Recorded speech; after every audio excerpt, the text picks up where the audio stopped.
ข้าพเจ้าชื่อวาสนาโพไซยวงศ์สมาชิกสภาแห่งชาติเขต 14 แขวงสารวันขอมีความเห็นแลกเปลี่ยนต่อบทรายงานการจัดตั้งปฏิบัติแผนพัฒนาเศรษฐกิจสังคมแห่งชาติและแผนงบประมาณแห่งรัฐและแผน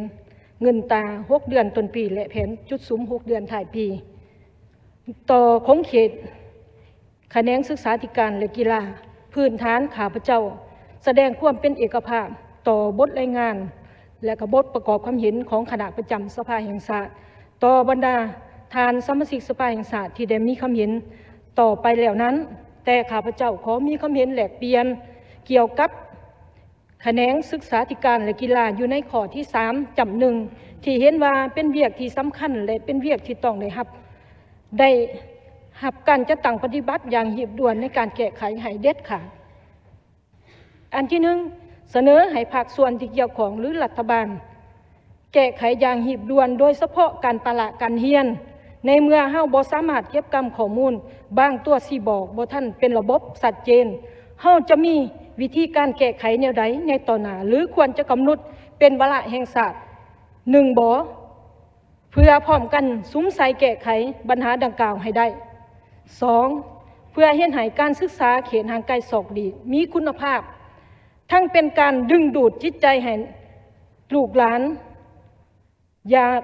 ศึกษาหำเฮียนหรือลดพรการปราการเฮียนการออกโรงเรียนกลางปีเพราะระยะผ่านมาพอเฮาก็ได้มีกลไกมีวิธีการและมีมาตรการหลายแล้วแต่การจะตั้งปฏิบัติตัวจริงเห็นว่ายังเฮ็ดบ่ทันได้ดีเท่าที่ควรต่อกับปัญหาดังกล่าวเฮาควรสอบวิธีแก้ไขให้สอดคล้องแทบเหมาะกับสภาพเงื่อนไขตัวจริงของท้องถิ่นเป็นต้นเนาะต้องได้ปรับปรุงหลักสูตรการเรียนการสอนของครูอาจารย์ให้มีความยืดหยุ่นและเน้นวิชาเฉพาะที่เพิ่มอาชีพหรือทักษะที่สามารถสร้างรายได้จริงเพื่อเฮ็ดให้ผู้เรียนและผู้ปกครองเห็นคุณค่าของการศึกษา2ลดพรค่าใช้จ่ายหรือยกเว้นค่าธรรมเนียมต่างๆและแจกจ่ายอุปกรณ์การเรียนให้แก่ผู้ขาดเขิน3ซุ้มใส่โครงการอาหารเที่ยงให้เพียงพอทั่วถึงเขตห่างไกลศอกหลีกเพื่อลดผ่อนค่าใช้จ่ายของผู้ปกครองแต่ยังเป็นสิ่งจูงใจให้เด็กอยากมาโรงเรียนทุกมื้อปัญหาที่3ต่อกับรัฐบาลเสนอขอโควต้ารัฐกรใหม่ในจำนวน 2,500 โควต้าข้าพเจ้าขอสนับสนุนแต่เสนอให้รัฐบาลค้นคว้าให้ละเอียดเกี่ยวกับการจัดแบ่งโควต้ารัฐกรเพื่อให้ทั่วถึงพนักงานอาสาสมัครที่เฮ็ดเวียกมาหลายปีแต่บ่ได้รับตัวเลขเหลือนั้นจึงได้ยุกเน้นใส่ของเขตใดหนึ่งที่มีความจำเป็นถือว่าการมีความเห็นของข้าพเจ้าขอ